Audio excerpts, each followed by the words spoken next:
বেশ কিছুদিনের একটা বিরতির পরে আবার আপনাদের সাথে কিছু শেয়ার করার জন্য একটি ভিডিও তৈরি করছি। আশা করছি আপনাদের ভালো লাগবে। আমি নাশিদ খন্দকার কেকা, আমার ইউটিউব চ্যানেলে আপনাদের সকলকে শুভেচ্ছা এবং ভালোবাসা জানিয়ে ভিডিওটি শুরু করছি। কেন সব ক্ষেত্রেই ইতিবাচক থাকতে হবে, এই বিষয়টি নিয়ে কিছু কথা আজকে আপনাদের সাথে শেয়ার। তবে আমি বরাবরই যেমন বলে আসি, আমার কথাগুলো আমি কোনো বই থেকে বা কোনো গবেষণাপত্র থেকে বলি না, একেবারেই নিজের জীবন থেকে অথবা আমার দেখা খুব কাছের কারো জীবন থেকেই আমি সেটা বলে থাকি। আমি গত বেশ কিছু দিনের মধ্যে এরকম বিভিন্ন অবস্থার মধ্যে পড়েছি যখন আমার পক্ষে পজিটিভ থাকাটা খুব কঠিন ছিল, এবং যেটা অধিকাংশ মানুষের ক্ষেত্রেই হয়ে থাকে। কিন্তু যেই মুহূর্তে আমি ভাবলাম আমাকে এত নেগেটিভ বিষয়গুলো ঘিরে ধরছে, আমার পক্ষে আর সুন্দর করে কিছু ভাবা সম্ভব হচ্ছে না, আমাকে এই জিনিসটা আরো বেশি হতাশার মধ্যে ডুবিয়ে দিচ্ছে, তখনই আমি ঠিক করলাম যে না, আমাকে পজিটিভভাবে ভাবতে হবে। এবং সেই জায়গা থেকেই আমার মনে হলো যে আমার মতো তো আরও অনেকের হতে পারে, কাজেই এই বিষয়টা আমার শেয়ার করা দরকার আপনাদের সকলের সাথে।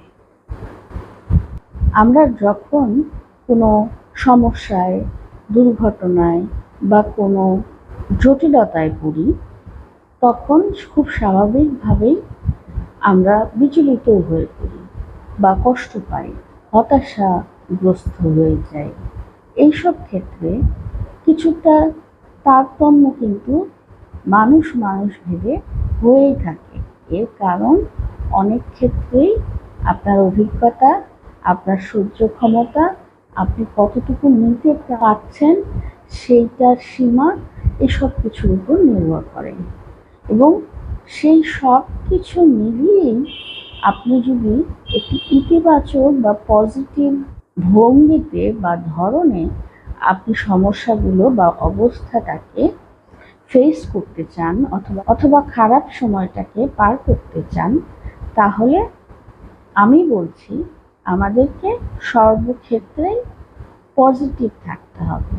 আমাদের চিন্তা হতে হবে পজিটিভ, আমাদের কাজ হতে হবে পজিটিভ, আমাদের ভাবনাগুলোকে পজিটিভ রেখে সেই অনুযায়ী আমাদের এগিয়ে যেতে হবে।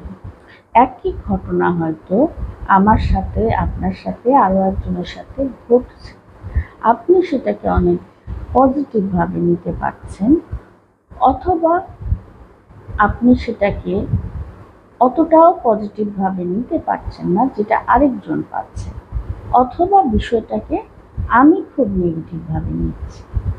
এই ক্ষেত্রে কিন্তু আমাদের অবস্থাগুলো ভিন্ন ভিন্ন ধরনের হবে।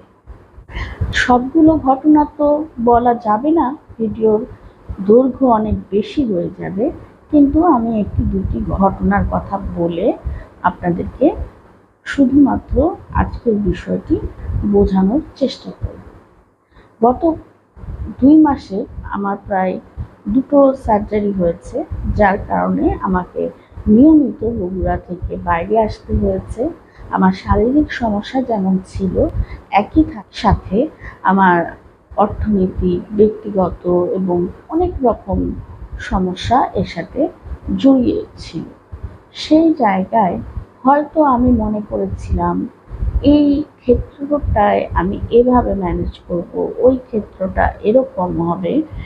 বাস্তবে যখন ঠিক ওই জায়গাটায় যে আমি পৌঁছাই, তখন দেখা যায় যে না, সেটা আমার জন্য খুব একটা ভালো পরিস্থিতি ছিল না, অথবা খুব একটা সহজও ছিল না।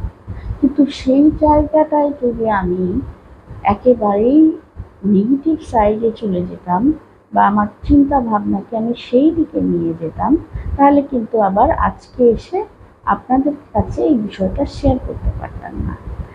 আমি বলবো না যে আমি নেগেটিভ একটা চিন্তা ভাবনা চলে যাচ্ছিলাম না, চলে যাচ্ছিলাম, কিন্তু ঠিক আজকে কয়েক ঘন্টা আগে আমার মনে হয়েছে এইভাবে আমি যদি ডিপ্রেশনে চলে যাই তাহলে আমি যেমন নিজে কষ্ট পাবো, আমার আশেপাশের মানুষ তাতে কষ্ট পাবে বা তাদের জীবনযাত্রায় একটা খারাপ প্রভাব পড়বে এবং সব মিলিয়ে আমি অনেকগুলো মানুষকে জটিলতার মধ্যে নিয়ে যাব বা বেশ কিছু নেগেটিভ কথাবার্তা, নেগেটিভ জিনিস আমাদের সকলের ভিতরে ঘটতে থাকবে। সেই অবস্থায় আমার মনে হয়েছে আমাকে এখন পজিটিভ ভাবতে হবে, যেটা করতে আমার ভালো লাগে সেই কাজটা করতে হবে। এবং একই সাথে আমার তখনই মনে হয়েছে যেহেতু আমি আপনাদের সাথে শেয়ার করতে পছন্দ করি, তাহলে এই কাজটাই করা এই মুহূর্তে আমার জন্য সবচাইতে ভালো হবে। তো আমার একটা ঘটনার কথা খুব সংক্ষেপে বলি। আমার বাবা একজন মুক্তিযোদ্ধা ছিলেন এবং এই মুহূর্তে প্রত্যেকটা ডিপার্টমেন্টে যারা মুক্তিযোদ্ধা ছিলেন তাদের একটা যাচাই বাছাই চলছে, তালিকা তৈরি চলছে। সেই বিষয়গুলি অন্য কারো ক্ষেত্রে কেমন হয়েছে আমি বলতে পারবো না। আমি যখন জানতে পেরেছি সেই দিনটা ছিল লাস্ট দিন এবং আমি বগুড়ায় উপস্থিত ছিলাম না।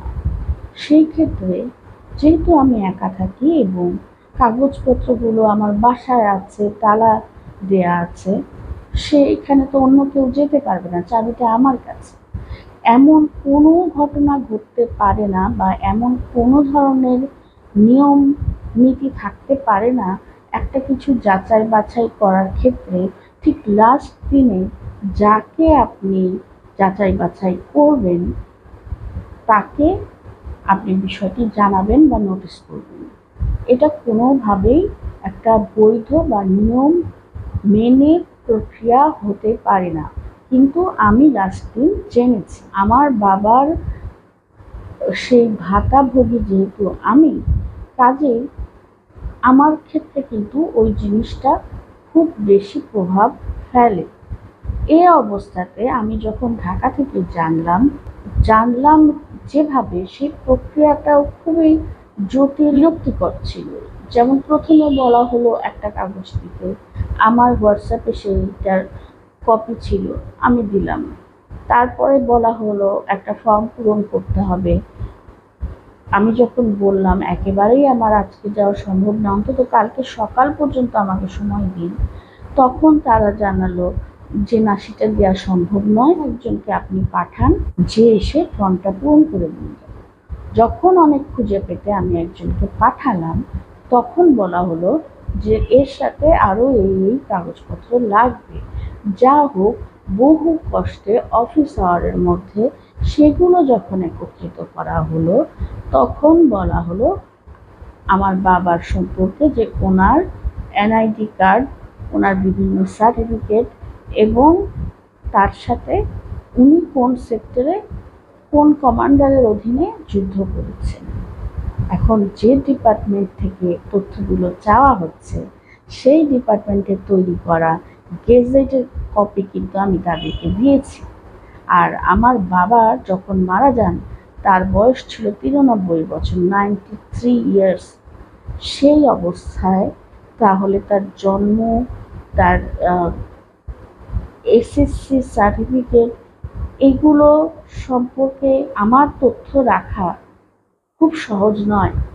কারণ আমরা সকলেই জানি যেই মুহূর্তে মৃত্যু সনদটা তৈরি হয়ে যায়, আমাদের দিয়ে দেওয়া হয়, সঙ্গে সঙ্গে কিন্তু ওই ব্যক্তির এনআইডি কার্ডের আর কোনো ভূমিকা থাকে না। তারপরেও ওই এনআইডি কার্ডের নাম্বার বা ওই এনআইডি কার্ডের তথ্য যখন চাওয়া হচ্ছে, তখন আমি ধরে নিলাম যে আমাকে সেটা দিতে হবে, কিন্তু আমাকে তো একটা সময় দিতে হবে এই তথ্যগুলো দিতে। আবার আরেকটি বিষয়, যখন আমি বললাম যে উনি মুজিবনগর সরকারের কর্মকর্তা ছিলেন, স্বরাষ্ট্র, ত্রাণ এবং পুনর্বাসন মন্ত্রণালয়ে, তখন যিনি আমার সাথে কথা বলছিলেন সেই ডিপার্টমেন্টের যিনি কাজ করেন, খুব দুঃখের সঙ্গে জানাচ্ছি, তিনি এই বিষয়টা বুঝতেই পারছিলেন না। তিনি বারবারই আমাকে বলছিলেন যে 11টা যে সেক্টর ছিল সেই সেক্টরের বাইরে থেকে কিভাবে একজন মুক্তিযুদ্ধ করে। এখন একজন অফিসার বা কর্মকর্তা যিনিই হন, তিনি তার ডিপার্টমেন্টের 13 জন অফিসার মুজিবনগর সরকারের কর্মকর্তা ছিলেন এবং মুজিবনগর সরকারটা কি, সেই সরকারে যারা কাজ করেছেন তারা তখন কোথায় ছিলেন, কিভাবে ছিলেন, এই বিষয়গুলো কিচ্ছু জানেন না। অবাক কাণ্ড, অবাক কাণ্ড। আপনাদের কি মনে হচ্ছে না যেটা অবাক কাণ্ড? কিন্তু আমার ওই ভাতার টাকাটা প্রয়োজন ছিল। আমি যার কারণে তার সাথে যতদূর সম্ভব ধৈর্য রেখে কথা বলে যাচ্ছিলাম। তো যখন দেখলাম সে এই 11টা সেক্টরের বাইরে কিছুই জানেন না, এমনকি তার ডিপার্টমেন্টের অফিসারদের সম্পর্কে তাদের কোনো ধারণাই নেই, তাদের নিজস্ব গেজেট দেওয়ার পরেও তারা অন্য কথা বলছেন, তখন আমি একদিকে খুবই কষ্ট অনুভব করি এবং অন্যদিকে আমার নিজের কাছে নিজেকে খুব ছোট মনে হতে থাকে যে তাহলে কি আমি মিথ্যা কিছুর জন্যই তাদের কাছে এইভাবে সালিশ দরবার করতে যাচ্ছি।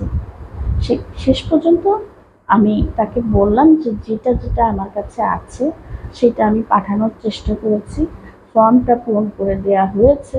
আপনাদের যদি মনে হয় আপনারা জমা নেবেন, যদি মনে করেন যে না এভাবে জমা নেওয়া যাবে না, তাহলে আপনারা জমা নাও নিতে পারেন।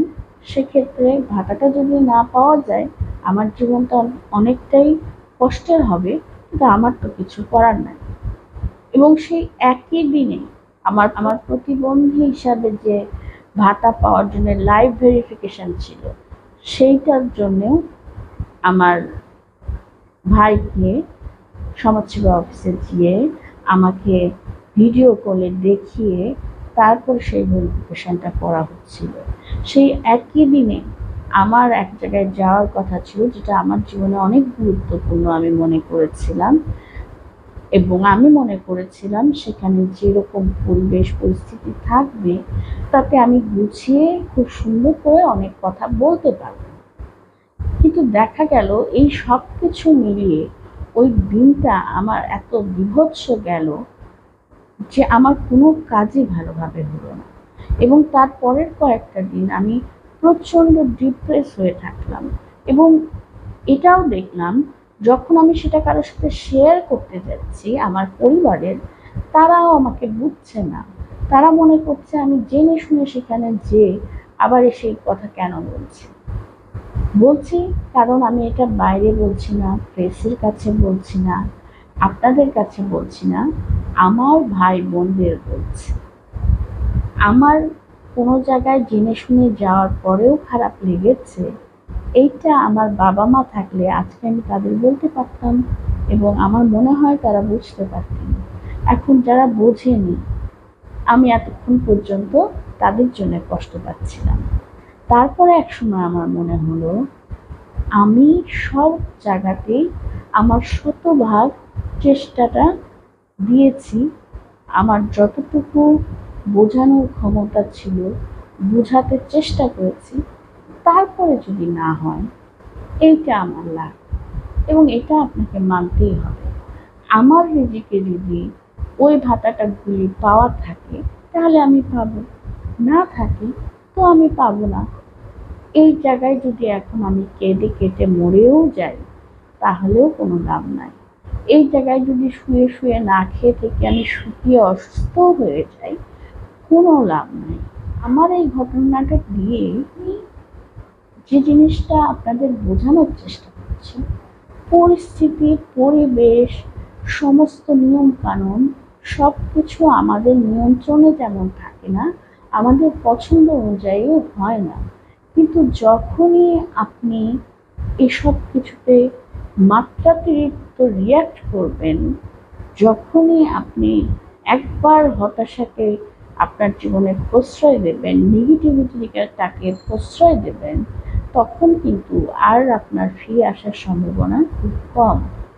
তাই যে কোনো পরিস্থিতিতে নিজের জন্য, নিজের চারপাশের মানুষের জন্য সব কিছুর জন্য আমাদেরকে ইতিবাচক থাকতে হবে, ইতিবাচক ভাবতে হবে।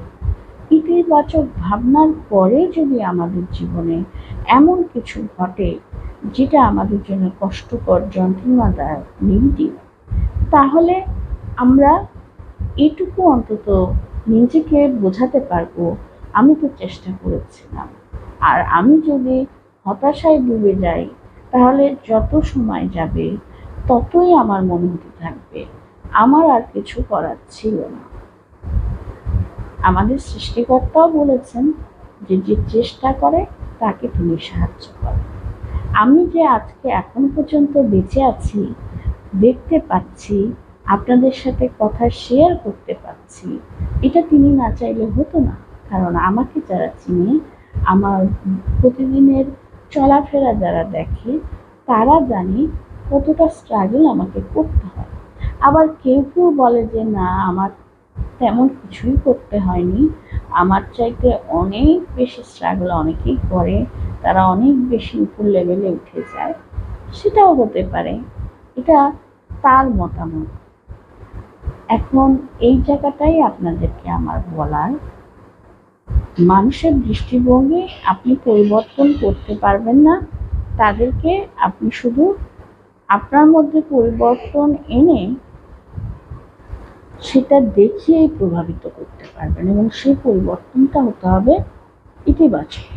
সেই কারণে যে কোনো অবস্থায়, যে কোনো পরিস্থিতিতে কখনোই একেবারেই হতাশ হবেন না। আমাদের শেষ পর্যন্ত তো একটা কিছু করার আছে। আমরা যদি ধর্মে বিশ্বাস করি, আমরা সৃষ্টিকর্তার কাছে তার জন্য দোয়া করতে পারি, প্রার্থনা করতে পারি। আর আমরা যদি সেটাও না করতে চাই কেউ, তাহলে আমরা যতটা সম্ভব চেষ্টা করতে পারি। তারপরেরটা তো তারপরে কি হবে আপনিও জানেন না, আমিও জানি না, আমরা কেউ জানি না। আসুন আমরা সকলেই ইতিবাচক বা পজিটিভ মনোভাব নিয়ে সব কিছুকে ফেস করি। যত বড়ই সমস্যা হোক, যত যন্ত্রণাদায়ক পরিস্থিতি হোক, যত জটিল সমস্যা হোক, আপনার জীবনে যত জটিলতাই আসুক, সব কিছুকেই ফেস করুন পজিটিভ ওয়েতে। আপনার চিন্তা, আপনার কথা, আপনার আচরণ, আপনার কাজ, আপনার ভাবনার জগৎ, আপনার কাছের মানুষগুলো যাদের সাথে আপনি সময় কাটান, তাদের সবাই যেন পজিটিভ হয়, এবং অন্যকেও পজিটিভ হতে উৎসাহিত করুন। আপনি একজন পজিটিভ মানুষ, এরকম একটা উদাহরণ তৈরি করুন। জীবনের সবাই একেবারে সর্বোচ্চ পর্যায়ে চলে যায় না। জীবনে সবচাইতে উপর লেভেলে প্রধানমন্ত্রী বা রাষ্ট্রপতি বা তার চেয়ে বড় কিছু, জাতিসংঘের মহাসচিব, এসব হওয়াটাই সাকসেসফুল হওয়ার একমাত্র নমুনা নয়। আপনি কতটা প্রতিকূলতার মধ্যে কতটা ধৈর্য রাখতে পারছেন, কতটা জটিলতাকে আপনি ফেস করতে পারেন, আপনি কতটা নিতে পারেন, সেটাই আপনি কি সেটা প্রমাণ করবে। আমি আশা করব আপনারা ভবিষ্যতেও আমার পাশে থাকবেন। আজকের ভিডিওটি যদি ভালো লাগে, আপনারা লাইক করুন, কমেন্টস করে আপনাদের মতামত জানান। ভিডিওটি আপনার ফ্যামিলি বা বন্ধুবান্ধব যে কারোর সাথে শেয়ার করতে পারেন। যদি চ্যানেলটি ভালো লেগে থাকে, আজকেই সাবস্ক্রাইব করে নিন। আপনারা সকলে ভালো থাকুন, সুস্থ থাকুন, নিরাপদে থাকুন এবং পজিটিভ থাকুন।